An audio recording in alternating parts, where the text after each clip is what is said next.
Big boss ಅಲ್ಲಿ ಹನುಮಂತನಿಗೆ ಸಿಕ್ಕಿದ್ದು 50 ಲಕ್ಷ ಅಲ್ವಾ? ಟ್ರೋಫಿಯೊಟ್ಟಿಗೆ ಹನುಮಂತನ ಕೈ ಸೇರಿದ್ದು ಎಷ್ಟು ರೂಪಾಯಿ ಗೊತ್ತಾ? ನಮಸ್ಕಾರ ಕರ್ನಾಟಕ, ರೈಟ್ ವರ್ಲ್ಡ್ಗೆ ಸ್ವಾಗತ. ನೀವಿನ್ನೂ ನಮ್ಮ ಚಾನಲ್ ಸಬ್ಸ್ಕ್ರೈಬ್ ಮಾಡದಿದ್ರೆ ಈ ಕೂಡಲೇ ಸಬ್ಸ್ಕ್ರೈಬ್ ಮಾಡಿ, ಬೆಲ್ ಬಟನ್ ಕ್ಲಿಕ್ ಮಾಡಿ.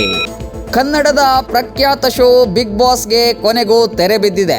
ರಾತ್ರಿ 9:30 ಆದರೆ ಸಾಕು, ಪ್ರತಿ ಮನೆಯಲ್ಲೂ ರಾರಾಜಿಸ್ತಾ ಇದ್ದ ಶೋದ ವಿನ್ನರ್ ಆಗಿ ಕೊನೆಗೂ ಹಳ್ಳಿ ಹುಡುಗ ಅಪ್ಪಟ ದೇಸಿ ಪ್ರತಿಭೆ ಹನುಮಂತ ಹೊರಹೊಮ್ಮಿದ್ದಾರೆ. ಬಿಗ್ ಬಾಸ್ ಗೆದ್ದವರಿಗೆ 50 ಲಕ್ಷ ಕ್ಯಾಶ್ ಪ್ರೈಸ್ ಮತ್ತು ಬಿಗ್ ಬಾಸ್ ಟ್ರೋಫಿ ಸಿಗುತ್ತದೆ. ಹನುಮಂತನಿಗೂ ಇದು ಲಭ್ಯವಾಗಿದೆ.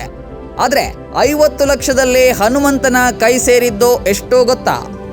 ನಮ್ಮ ಭಾರತದಲ್ಲಿ ಪ್ರೈಸ್ ಮನಿ ಮೇಲೆ 30% ಟ್ಯಾಕ್ಸ್ ಇದೆ.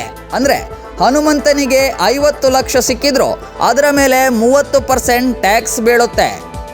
50 ಲಕ್ಷದ 30% ಅಂದರೆ 15 ಲಕ್ಷ ರೂಪಾಯಿ ಟ್ಯಾಕ್ಸ್ ಕಟ್ಟಾಗಿ ಹನುಮಂತನ ಕೈ ಸೇರೋದು 35 ಲಕ್ಷ ರೂಪಾಯಿ.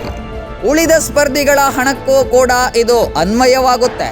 ಮತ್ತೆ ಮುಂದಿನ ವಿಡಿಯೋದಲ್ಲಿ ಭೇಟಿಯಾಗೋಣ. ವೀಕ್ಷಿಸಿ ರೈಟ್ ವರ್ಲ್ಡ್.